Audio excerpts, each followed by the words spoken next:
سما طوبى للعبد إذا اغتنما رمضان تجلى وابتسما طوبى للعبد إذا اغتنما. Assalamualaikum warahmatullahi wabarakatuh. Alhamdulillah wa syukru lillah, la hawla wa la quwwata illa billah, wa salatu wassalamu ala rasulillah Muhammad ibn Abdillah wa ala alihi wa sahbihi wa man tabi'ahu wa man wala. Muslimin dan muslimat sidang pendengar yang dirahmati Allah subhanahu wa ta'ala, marhaban ya syahrul Quran. Bulan Ramadan, satu bulan yang penuh dengan keberkahan, yang diturunkan padanya Al-Quran. Firman Allah subhanahu wa ta'ala, Syahrul Ramadan alladhi unzila fihi Al-Quran hudan linnas wa bayyinatin minal huda wal furqan. Pada bulan Ramadan telah diturunkan Al-Quran padanya, yang menjadi petunjuk kepada manusia dan menerangkan perkara yang hak dan yang batil. Muslimin dan muslimat sidang pendengar yang dirahmati Allah subhanahu wa ta'ala, Al-Quran adalah hidayah. Al-Quran adalah nur, cahaya yang menerangi. Al-Quran adalah Al-Furqan, yang membezakan di antara hak yang batil. Dan Al-Quran adalah Adz-Dzikr, yang memberi peringatan. Intonasinya, Al-Quran itu adalah mukjizat dari sudut yang pelbagai. Intonasinya mukjizat. Setiap kalam, ayat-ayat yang ada dalam Al-Quran adalah mukjizat, yang membuktikan kewujudan Allah subhanahu wa ta'ala dengan segala sifat kesempurnaan, dan membuktikan dan membenarkan kerasulan Nabi Muhammad sallallahu alaihi wasallam. Ada orang yang jauh daripada Allah subhanahu wa ta'ala, satu hari dia membaca beberapa potong daripada ayat Al-Quran. Satu hari dia membaca beberapa potong terjemahan daripada Al-Quran, lalu terjentik hatinya untuk ia kembali rujuk kepada penciptanya, iaitu Allah subhanahu wa ta'ala. Marilah sama-sama kita menyingkap kembali sejarah pengislaman Sayyidina Umar Al-Khattab radhiyallahu anhu. Ketika mana Sayyidina Umar Al-Khattab melihat lembaran Bismillahirrahmanirrahim, Taha ma anzalna 'alaikal Qur'ana litashqa illa tadhkiratan liman yakhsha. Dengan nama Allah yang Maha Pemurah lagi Maha Penyayang. Taha, wahai Muhammad, sesungguhnya tidak kami turunkan Al-Quran itu sebagai bebanan, illa tadhkiratan liman yakhsha, melainkan peringatan kepada orang yang takut kepada Allah subhanahu wa ta'ala. Tatkala melihat lembaran tersebut, Sayyidina Umar Al-Khattab yang dulu pribadinya keras, lunak hatinya untuk menerima agama Islam. Kenapa? Karena dia tahu ayat Al-Quran yang dia tengok itu bukanlah daripada buah fikiran manusia, tapi sudah pasti ia daripada pencipta alam ini, iaitu Allah subhanahu wa ta'ala. Karena Sayyidina Umar seorang yang puitis, seorang yang sastrawan. Jadi dia mengetahui bahawa ayat Al-Quran ini adalah mukjizat yang bukan datangnya daripada manusia. Karena itulah Allah subhanahu wa ta'ala berfirman, Qul la in ijtama'atil insu wal jinnu ala an ya'tu bimithli hadzal Qur'an. Jika sekalian manusia dan jin berhimpun demi mendatangkan sesuatu sebanding dengan Al-Quran, la ya'tuna bimithlihi walau kana ba'duhum li ba'din zahira. Nescaya mereka tidak akan mampu untuk mendatangkan walaupun mereka saling bantu-membantu. Maka Al-Quran ini sebuah mukjizat. Al-Quran ini adalah satu kenikmatan, kebahagiaan yang diwarisi kepada umat Nabi Muhammad sallallahu alaihi wasallam, iaitu kita. Itu Nabi sallallahu alaihi wasallam bersabda, Iqra'ul Quran fa innahu ya'ti yaumal qiyamah syafi'an li ashabi. Bacalah Al-Quran, sesungguhnya Al-Quran itu akan menjadi pendamping, akan memberikan syafaat kepada pembacanya pada hari kiamat kelak. Bacalah Al-Quran. Karena itulah ketika datangnya bulan Ramadan, Nabi SAW, para sahabat radhiyallahu anhum ajma'in akan menjadikan Al-Quran ini sebagai pendamping mereka, sebagai teman akrab mereka. Karena Ramadan adalah bulan Al-Quran. Karena setiap malam pada bulan Ramadan, Nabi SAW akan didatangi oleh malaikat Jibril, dan Nabi SAW akan memperdengarkan bacaannya kepada malaikat Jibril. Begitu juga para ulama salafus salih, Mereka meninggalkan segala urusan mereka, bahkan meninggalkan majlis-majlis ilmu untuk memperbanyakkan, menyibukkan diri mereka dengan Al-Quran. Imam Syafi'i rahimahullah ta'ala ketika datangnya bulan Ramadan, khatam sehari 2 kali.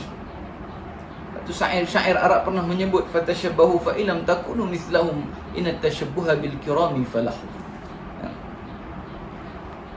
Kita cuba nak ikut jejak langkah mereka ini.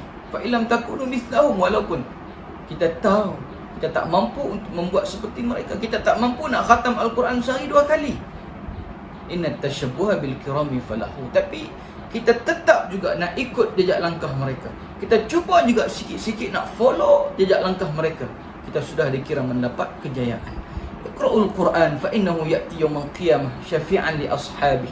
Bacalah Al-Quran kerana esok di depan Allah Ta'ala di hari kiamat nanti kita dalam keadaan helpless, tak ada siapa nak tolong kita.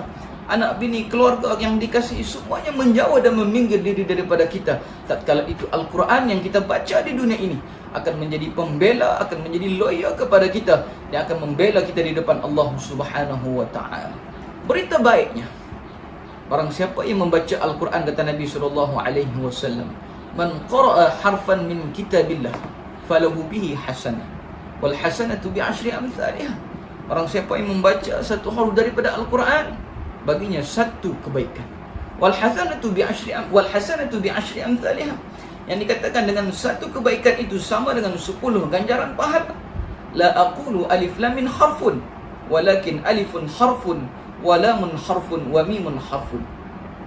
Nabi kata, aku tak kata alif lam mim itu satu huruf, tapi alif satu huruf, lam satu huruf, mim satu huruf.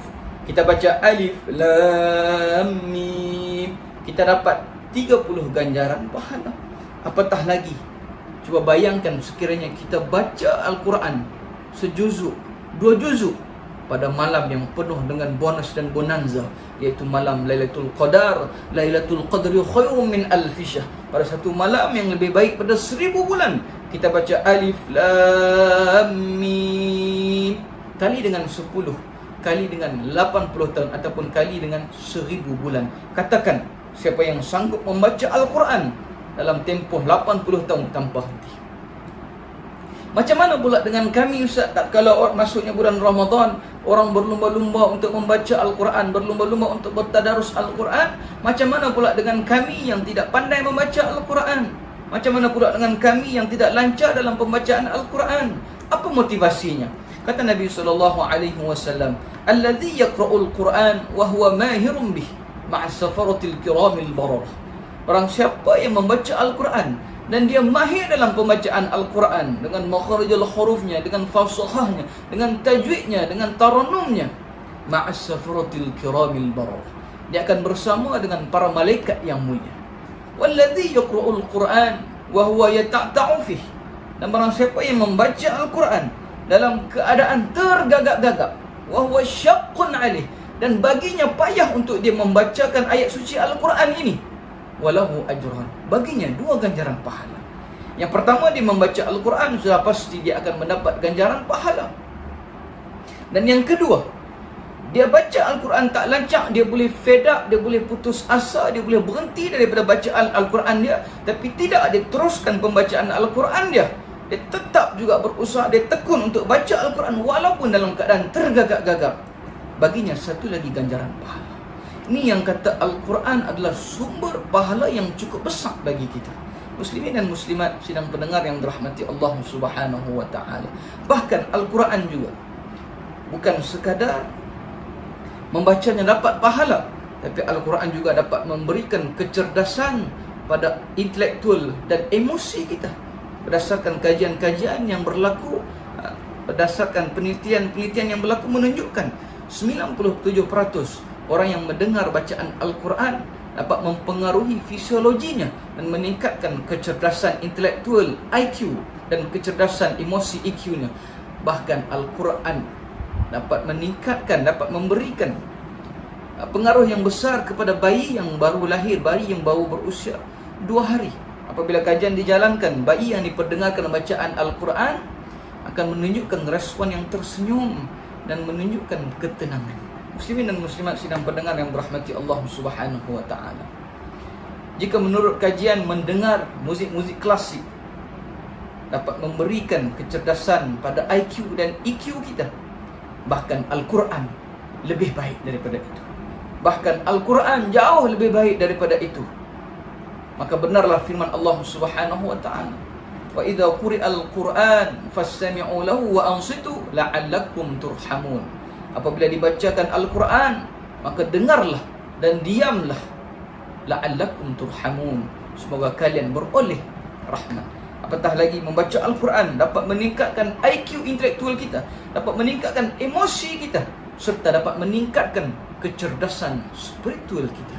Muslimin dan muslimat yang dirahmati Allah Subhanahu wa ta'ala, maka bacalah Al-Quran. Sesungguhnya Al-Quran apabila kita bacanya, wa ta'allam, dan kita mempelajari akan ilmu Al-Quran, wa amila bih, dan kita beramal dengan apa isi kandungan Al-Quran, ulbisa bihi yaumal qiyamah tajan, akan dipakaikan satu mahkota pada hari kiamat nanti oleh Allah Subhanahu wa ta'ala, daw'u mithlu daw'is syam, cahayanya seperti cahaya matahari. Di dunia ini cahaya matahari yang cukup menyilaukan mata kita, begitulah cahayanya mahkota yang akan dipakaikan oleh Allah Subhanahu wa ta'ala. Maka di dalam dunia ini, ambillah peluang, bahkan dalam dakapan kesucian bulan Ramadan ini, ambillah kesempatan untuk kita membaca Al-Quran, karena padanya ada kemuliaan di dunia dan adanya ganjaran di akhirat. Mudah-mudahan dengan Ramadan pada kali ini akan menatijahkan ketakwaan kepada Allah Subhanahu wa ta'ala, yang melayakkan kita untuk mendapatkan keridhaan Allah Subhanahu wa ta'ala, yang akhirnya menjadikan kita hamba yang rabbani. Ingatlah sabda Nabi SAW, man shoma Ramadan imanan wa ihtisaban ghufira lahu ma taqaddama min dhanbi. Barang siapa yang berpuasa dengan penuh keimanan, dengan penuh pengharapan untuk mendapatkan keridhaan daripada Allah Subhanahu wa ta'ala, nescaya akan diampunkan dosa-dosanya yang terdahulu. Wallahu yaqulul haqq wa huwa yahdis sabil. Wallahu ta'ala alam. Assalamualaikum warahmatullahi wabarakatuh. Ramadan